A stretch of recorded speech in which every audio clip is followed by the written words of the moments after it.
Interest rates up, stamp duties up. People are wondering whether they should be investing in property. Is it even worth it anymore? Well, in this video, we're going to break down why it is actually worth still investing in property, getting that right strategy.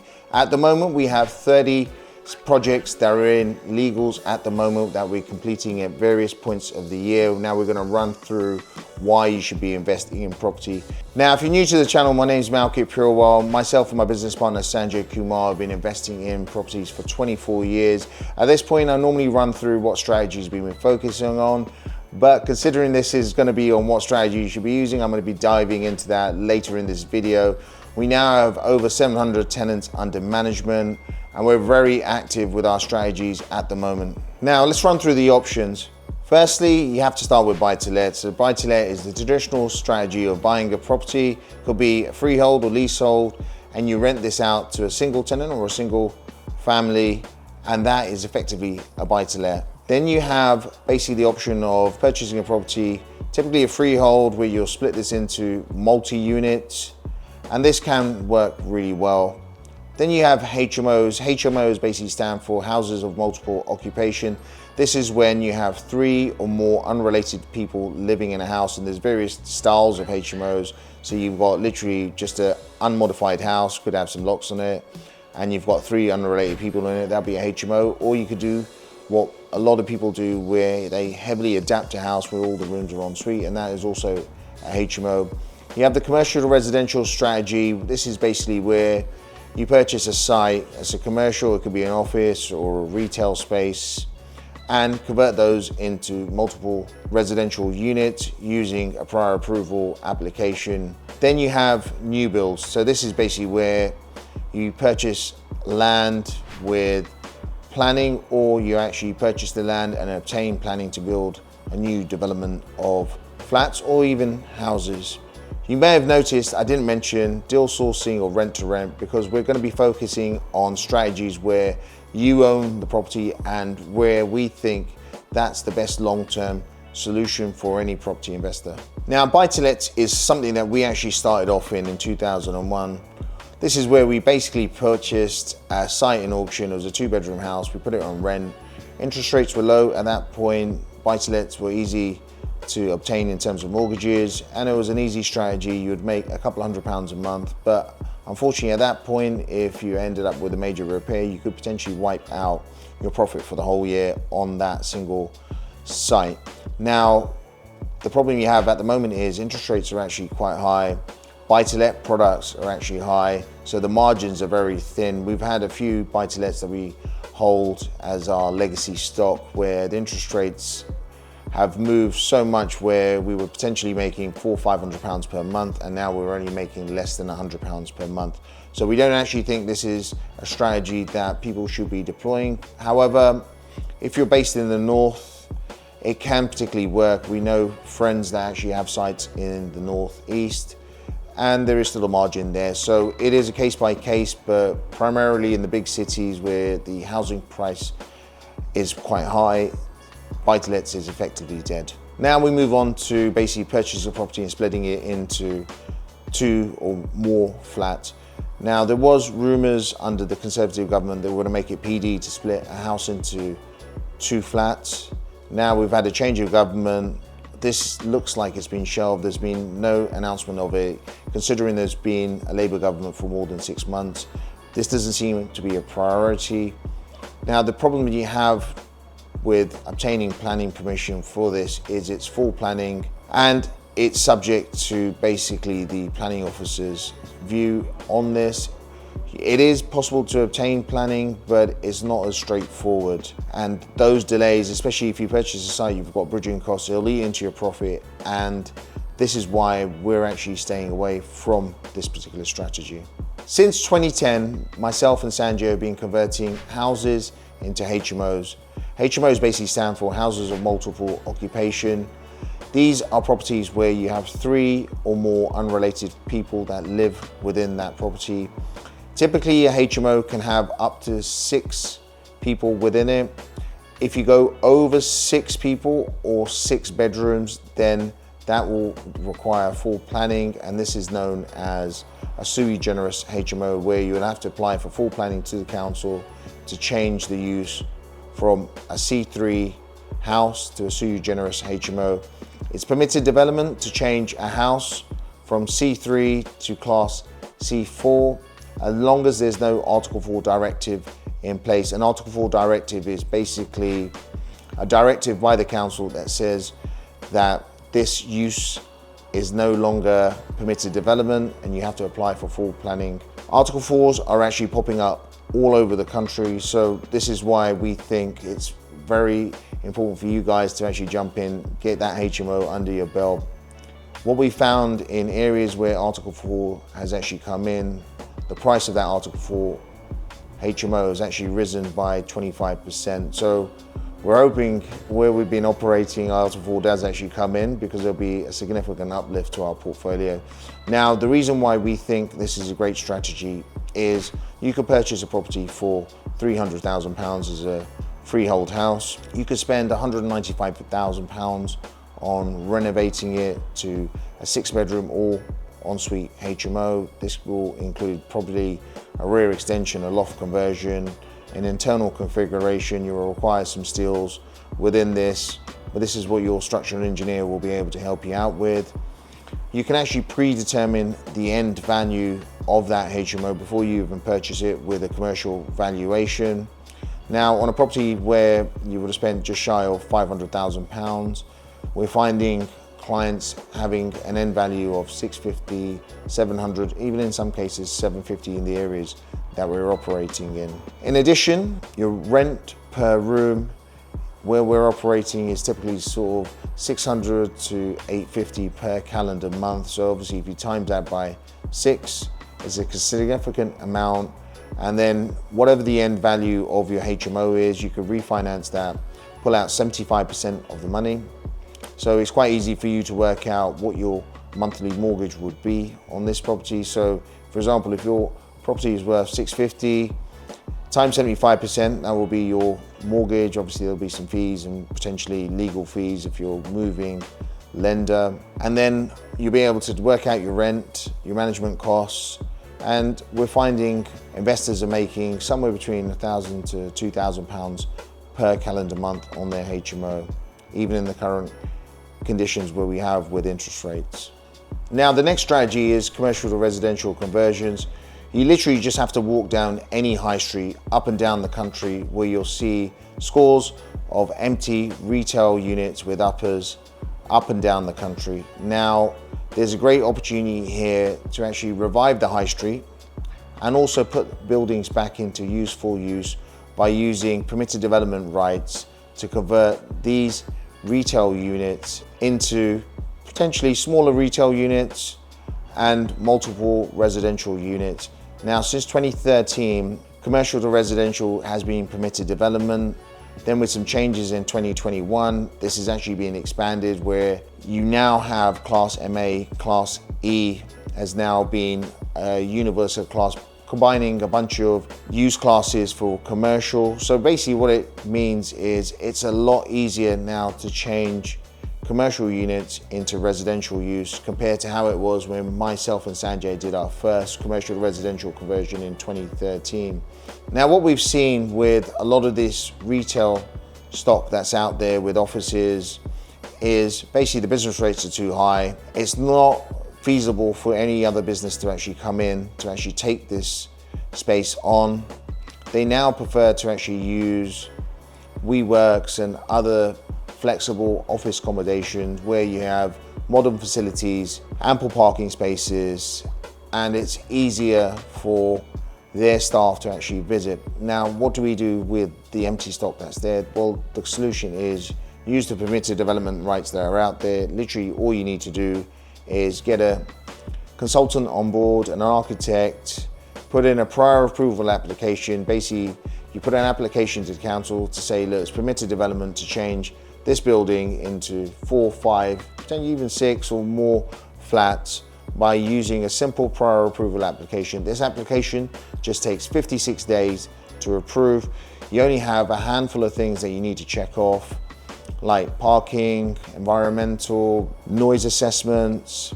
And if you can check off these handful of items, you can then be certain to actually get planning permission. This is something that myself and Sanjay have been focusing on since 2013, moving away from new builds, because prior approval for municipal development actually gives you one thing that the whole planning system is lacking, that is certainty. So myself and Sanjay can be quite certain to actually change the use of a site through a simple application before we even purchase it, by ensuring that we can check off a handful of requirements, so we know on completion we'll be able to obtain planning permission. The other amazing aspect is, what you tend to find is commercial properties per square foot are worth a lot less than residential per square foot. And the way that people value commercial buildings per square foot is with zoning. So typically in a retail unit, the space closest to the front high street window will be zone A. As you move to the middle, that'd be zone B. Then you'll have C, and then in some cases even D. Now those zone C and D are pretty worthless when it comes down to valuation when you look at it. However, if you then ended up changing, say, the rear of a retail unit to a residential flat, it'll probably be worth 3-4 times as much per square foot. This added on to basically changing the uppers to residential will actually give you a significant uplift. Myself and Sanjay have actually doubled, tripled, even quadrupled the value of some sites by literally just changing the use with no extensions. Now, you may remember at the start I mentioned new builds.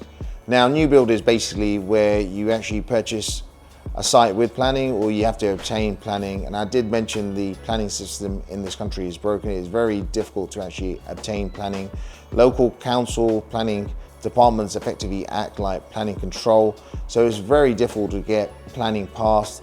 And then what you tend to find is within all councils, you'll always have some NIMBYs, not in my backyard, activists that will always get together, campaign, contact the local councillors, the councils put complaints in, and to get that planning is very difficult.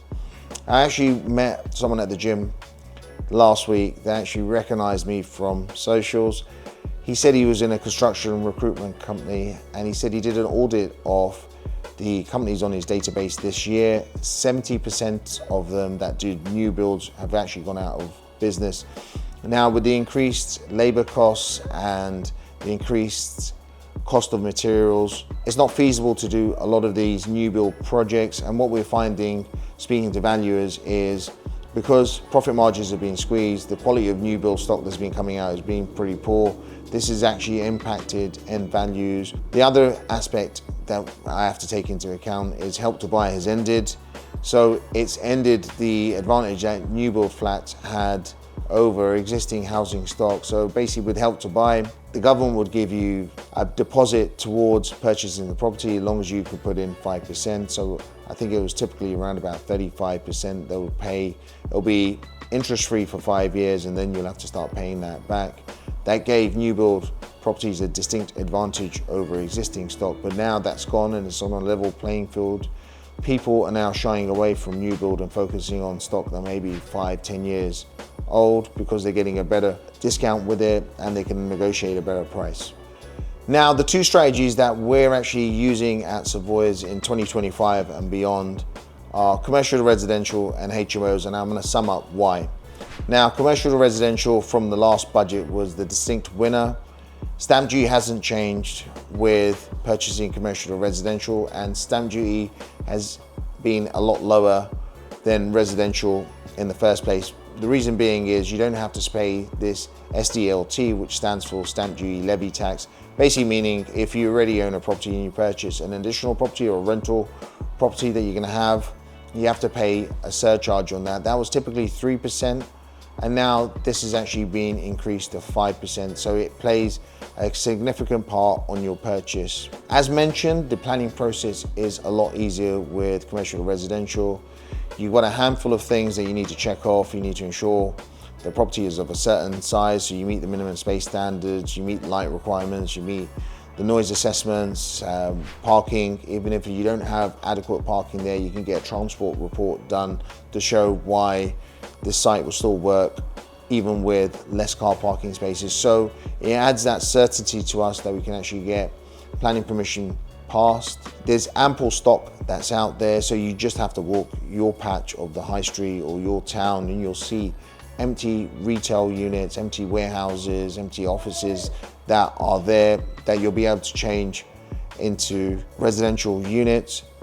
And the good thing about a lot of these sites, they're actually in town centers, so they'll be close to local bus routes, local train, tube routes. So they're actually ideal to be used as residential use. And the added benefit is you're actually playing your part to revive the high street, because the high street's been dying for years. COVID just sped that up. Now that actually gives you a bit of an incentive to actually get out there and do it. And then the final bit is you can actually have a great profit from converting commercial properties to residential use. All you have to do is have a look through our socials.